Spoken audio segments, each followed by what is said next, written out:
Senator Faisal Javed. Chairman साहब, इरफान साहब, मैं और आप इधर ही हैं, फिक्र ना करें, सब जब चले जाएंगे फिर मैं घर जाऊंगा। बिस्मिल्लाहिर्रहमानिर्रहीम। चेयरमैन साहब बहुत बहुत शुक्रिया। चेयरमैन साहब, पहले तो फाइनेंस की मिनिस्टर यहाँ पे बात करके गई तो उन्होंने कहा कि अवाम की फ़िक्र करनी चाहिए, अवाम को सुनना चाहिए। तो हम कहते हैं बिल्कुल आप ठीक कह रहे हैं, अवाम को सुने। अवाम क्या कहते हैं? अवाम कहते हैं उन्हें हक दिया जाए वोट का और इलेक्शन करवाए जाए, ये पाकिस्तान की अक्सरियत कहती है। तो मैं सिर्फ इतनी बात करना चाहता हूँ उनकी उस पर। जनाब चेयरमैन साहब, दो तीन हवालों से बात करनी है। एक फवाद चौधरी की गिरफ्तारी के हवाले से, जी हाँ, और एक शॉर्ट की से याद आया, आपने कहा टाइम शॉर्ट है, शॉर्ट सर्किट के हवाले से बात करनी है, जो आपने और स्पीकर साहब ने यहाँ पे शॉर्ट सर्किट का कोई चीज़ बताई थी, उस पर भी बात करूँगा। और एक बात करूँगा, इन्होंने जो अभी बातें की हैं कि कानून और जेल, एसी और ये सारी चीज़ें, इमरान खान ने ये कहा था कि जो आम आदमी के लिए कानून है वही बड़े के लिए भी होगा, जो छोटे के लिए है वही बड़े के लिए होगा, वही खास के लिए होगा, वही मारूफ के लिए होगा, वही दौलत वाले की होगा। जो गरीब के लिए कानून है, कानून सबके लिए बराबर, क्योंकि हमारे प्यारे नबी आखिर ज़मां हज़रत मोहम्मद मुस्तफ़ा सल्लल्लाहु अलैहि वसल्लम ने फरमाया कि तुमसे पहले वो कौमें बर्बाद की गई हैं जहां ताकतवर के लिए अलग कानून था और कमजोर के लिए अलग कानून था। तो अगर एसी एक गरीब आदमी के जेल में नहीं है तो एक अमीर तरीन आदमी के जेल में भी नहीं होना चाहिए। जब हम इंसाफ की बात करते हैं तो उसमें भी ये मिसालें लेके आ जाते हैं। क्यों? आप कौन लोग हैं कि आप अपने आप को आम लोगों से अलग समझते हैं? और ऐसा ही है आपका तर्ज हुकूमत। छोटा चोर जेल में है, बड़ा चोर इक्तदार में बैठा हुआ है। बड़ा चोर इस वक्त इक्तदार में बैठा हुआ है। दो एनआरओ हुए ना सबके सामने, एक एनआरओ 1 और एक एनआरओ 2, सारे केसेस खत्म। क्यों भाई? और ये वो केसेस है, इमरान खान ने कोई केस नहीं बनाया। 95% केसेस जो इनके चले हमारे दौर में, इन्हीं ने एक दूसरे के खिलाफ बनाए हुए थे और कहा हुआ था सड़कों पे घसीटेंगे। लाड़काना से लेके कराची तक, पता नहीं हैदराबाद तक, कहां तक सड़कों पे घसीटेंगे।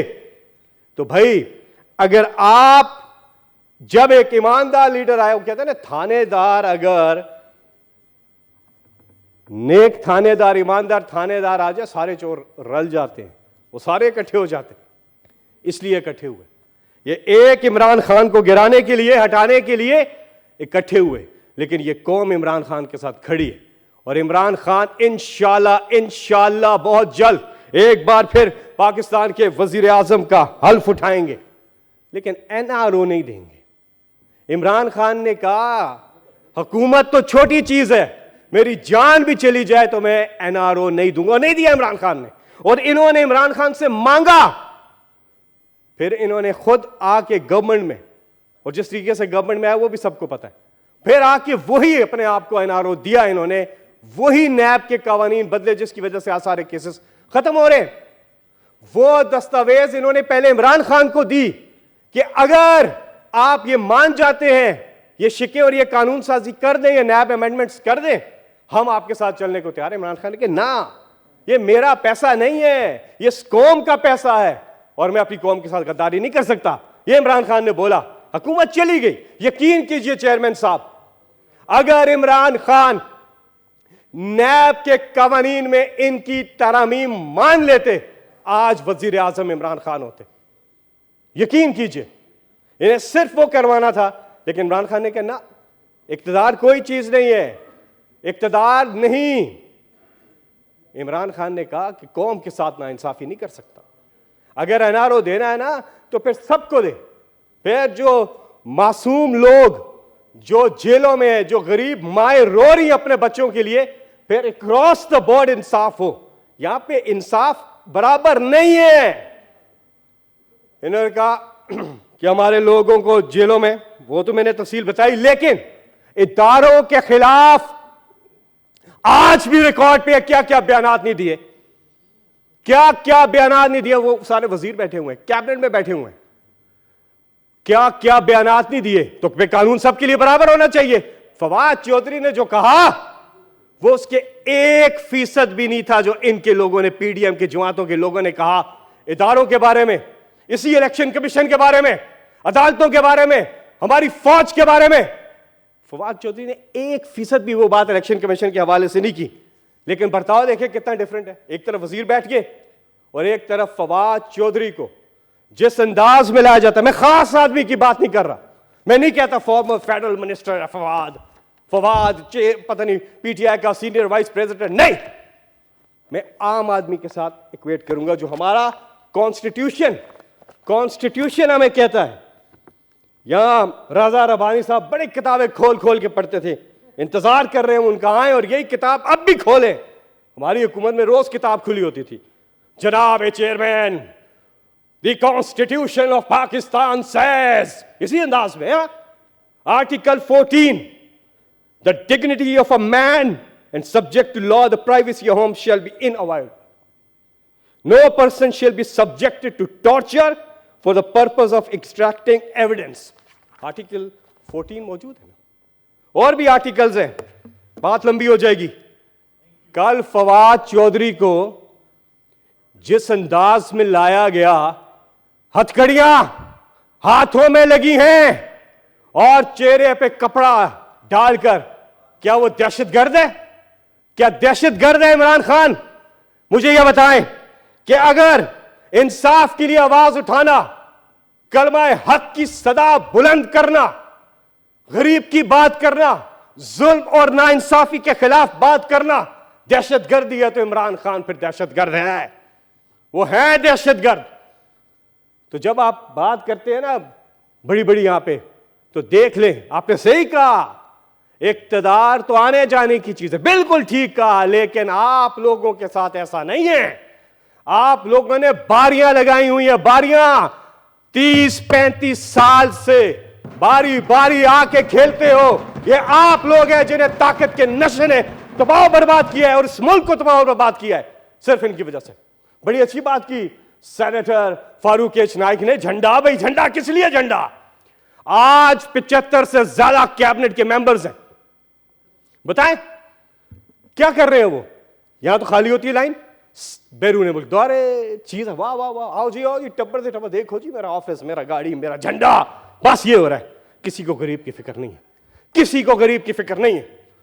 आप कीमतें देखें, आटे की, चीनी की, दालों की, सब्जियों की, आसमानों से बातें कर रही हैं, लेकिन इन्हें फिक्र नहीं है। ये इनके दौर का ना सर, सर्वे, सर खत्म कर रहा हूं, इकोनॉमिक सर, अभी शॉर्ट सर्किट पे आना मैंने, ये इकोनॉमिक सर्वे इनके दौर का है ना। इन्होंने आके पब्लिश किया कि इमरान खान की हुकूमत कितनी जबरदस्त तेजी से तरक्की कर रही थी, ये कहते थे, इनका इकोनॉमिक सर्वे कहता है, हम नहीं कह रहे। लेकिन आज क्या हालात है, इस सर्वे से कंपेयर करें, 6% ग्रोथ पे था पाकिस्तान, एक्सपोर्ट्स बढ़ रही थी, रेमिटेंसेस बढ़ रही थी। कोरोना के बावजूद इमरान खान की बेहतर हिकमत अमली, पूरी दुनिया में हमारी तारीफ हो रही थी, स्टॉक मार्केट की सब चीजें ठीक थी। और अब ये आए, हाल आपके सामने है, हाल आपके सामने है चेयरमैन साहब, लंबी बात हो जाएगी, लेकिन यहां पर इलेक्शन कमीशन से एक सवाल बनता है, वो ये बनता है कि असेंबलियां टूट गई, केयरटेकर आ गए, इलेक्शन का स्केड्यूल किधर है? कहां है इलेक्शन का स्केड्यूल? आइन कहता है 90 दिन के अंदर अंदर इंतखाबात कराने, और अगर ऐसा ना हुआ तो आइन शिकनी होगी। इसलिए फौरी तौर पे खैबर पख्तूनख्वा और पंजाब के इलेक्शन की अनाउंसमेंट और उसका स्केड्यूल जो है वो दिया जाना चाहिए। उन्होंने लिखा है गवर्नर को, तो जल्दी देना चाहिए, वरना यह ताखीर बिल्कुल नहीं हो सकती, यह अनएक्सेप्टेबल है। और हमें कोर्ट्स में जाना पड़ा तो हम कोर्ट्स में भी जाएंगे। चेयरमैन साहब, आपके पास वक्त कम है, मैं यहां पे पीएफयूजे की बात जरूर करूंगा, उसके बाद शॉर्ट सर्किट। पीएफयूजे आज सरापा एहतजाज है। बाकी भी सहाफी हमारे जो भाई हैं, बहनें हैं, सहाफी तंजीमें हैं, वो सरापा एहतजाज है। आज इस हुकूमत में इंसानी हकूक की जो पामारियां हो रही हैं, आज जो आजादी राय पे और आजादी सहाफत पर जो कदहन लगाई जा रही है, इसकी पाकिस्तान की तारीख में मिसाल नहीं मिलती। यह के बाद दीगर वाकयात हो रहे हैं, अरशद शरीफ के खिलाफ जो कुछ हुआ, और उसके बाद अरशद शरीफ को शहीद हो गए, शहीद कर दिया गया। और आज बहुत से सहाफियों के साथ पिछले दिनों एक सहाफी जो है वो अपनी फाइट लड़ रहे थे, कानूनी फाइट। अभी अमाद यूसुफ जो है, अमाद यूसुफ का कसूर क्या है उसको बताएं। अमाद यूसुफ एक प्रोफेशनल, एक सहाफी, अपने फराइज सर अंजाम दे रहे हैं। अमाद यूसुफ का क्या यह कसूर है कि वो हक और सच की आवाज बुलंद करते हैं? उनका कसूर क्या है? और उनके ऊपर कत्ल की, फांसी की सजाओं की मुकदमात चलाए जा रहे हैं। आज हम PFUJ के साथ खड़े हैं, हम अपने सहाफी तंजीमों के साथ खड़े हैं, और आज जो जबर और जुल्म इन पर हो रहा है उस पर हम सबको, पूरी कौम को यकजा होना चाहिए। और अमाद यूसुफ और PFUJ प्रोटेस्ट उन्होंने ऐलान कर दिया है, वो प्रोटेस्ट उन्होंने ऐलान किया है और वो पार्लियामेंट आ रहे हैं। मेरी चेयरमैन साहब आपसे गुजारिश होगी कि आप बराए मेहरबानी इस चीज का नोटिस लें कि जो सहाफियों के साथ हो रहे, क्योंकि मिनिस्टर इंफॉर्मेशन गायब है।